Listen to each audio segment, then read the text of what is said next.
In the year 43 AD, the Roman Empire launched one of its most ambitious invasions. Nearly 40,000 soldiers crossed the sea toward the mist-covered island of Britain. To the Roman people, it was a mission of glory. To Emperor Claudius, it was a chance to secure his fragile rule. But behind the speeches, behind the banners, and behind the marching legions, there was another reason: gold. Far beneath the mountains of Britain, hidden within rivers and ancient hills, lay some of the richest gold deposits in the known world. And Rome intended to take them all. The invasion of Britain was not just about conquest. It was one of the largest resource wars of the ancient world. By the 1st century AD, Rome had become the wealthiest empire on earth. Its armies stretched from Spain to Syria. Its roads crossed deserts and mountains. Its cities consumed endless resources. But empires are expensive. Legions needed salaries. Temples demanded marble and statues. Politicians bribed the Senate for power.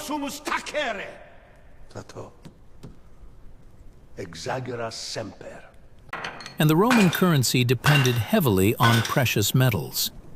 Gold was more than luxury.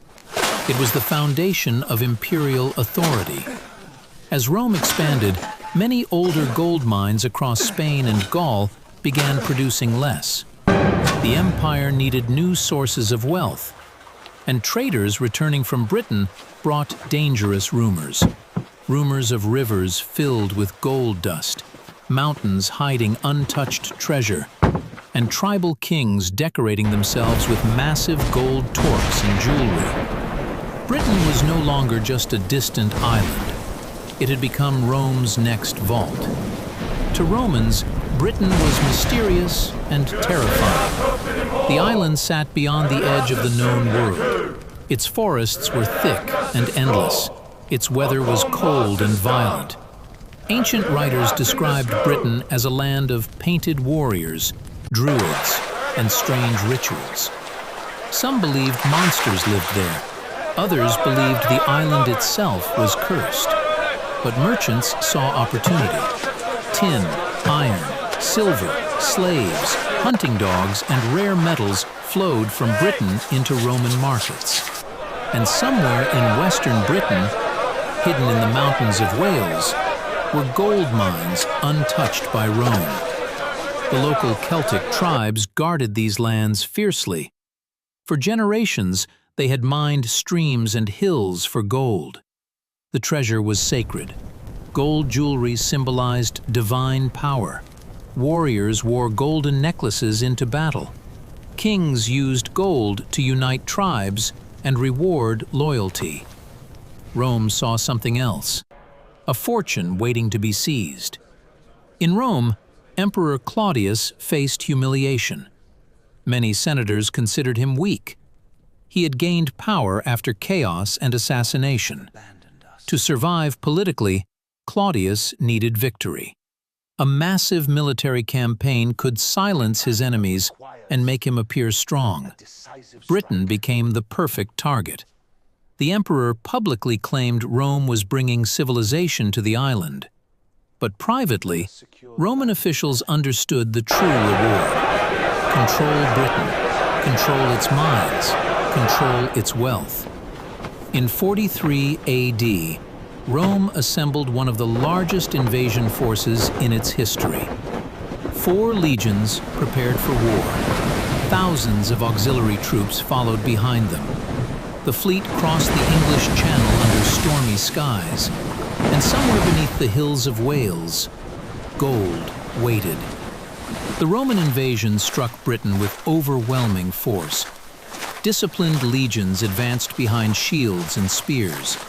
Engineers built roads through forests and marshes. Many tribes resisted immediately. Others surrendered to avoid destruction. Rome pushed deeper inland every month. Forts appeared across southern Britain like iron nails hammered into the earth. But the hardest battles waited in the west. The mountains of Wales were rugged and dangerous. Roman scouts reported fierce resistance from local tribes who knew every river and valley.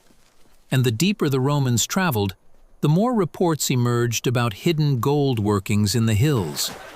The campaign was no longer simply about conquest. It had become a treasure hunt. Eventually, Roman engineers reached the region now known as Wales. There, hidden among valleys and rivers, they found what they had been searching for: massive gold deposits. The site later became known as Dolaucothi. It was unlike anything Rome had seen in Britain. The Romans immediately understood its value. Entire military operations shifted to protect the area. Forts surrounded the mines.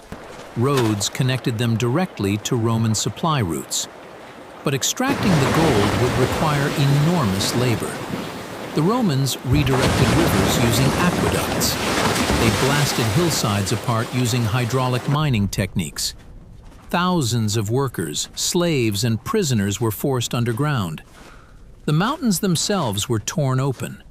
Day and night, Rome extracted gold from the earth of Britain. For the workers inside the mines, life became hell. The tunnels were hot, narrow, and deadly. Men worked for endless hours breathing dust and smoke. Collapses buried entire groups alive.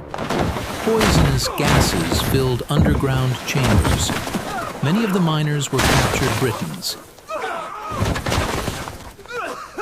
Others were criminals or war prisoners from across the empire. To Rome, they were expendable. The empire needed gold more than it needed mercy.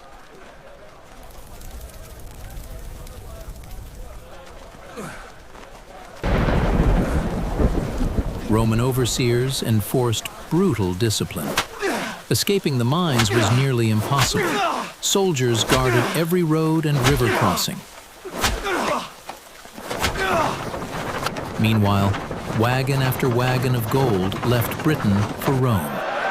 And in the imperial capital, the emperor celebrated victory. Rome's greed eventually sparked rebellion.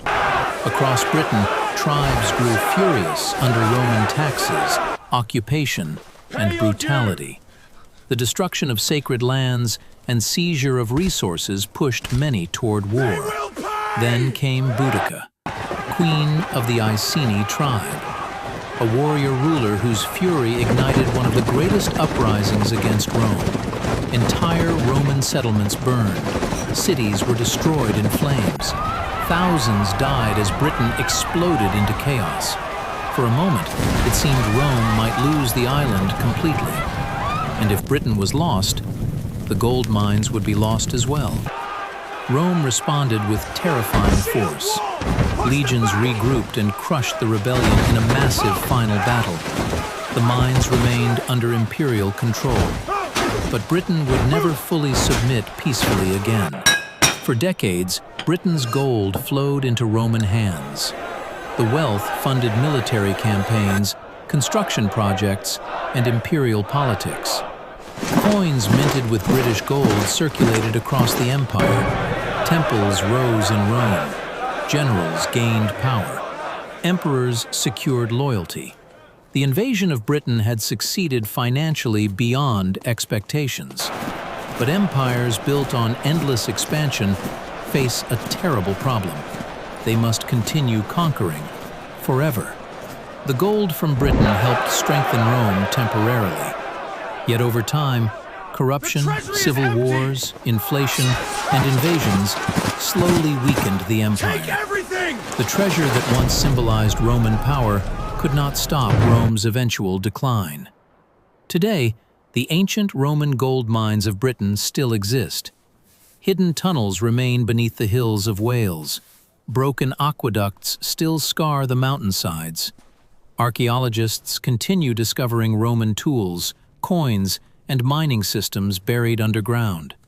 The invasion of Britain was remembered as a military conquest, but beneath the battles and politics lay a darker truth.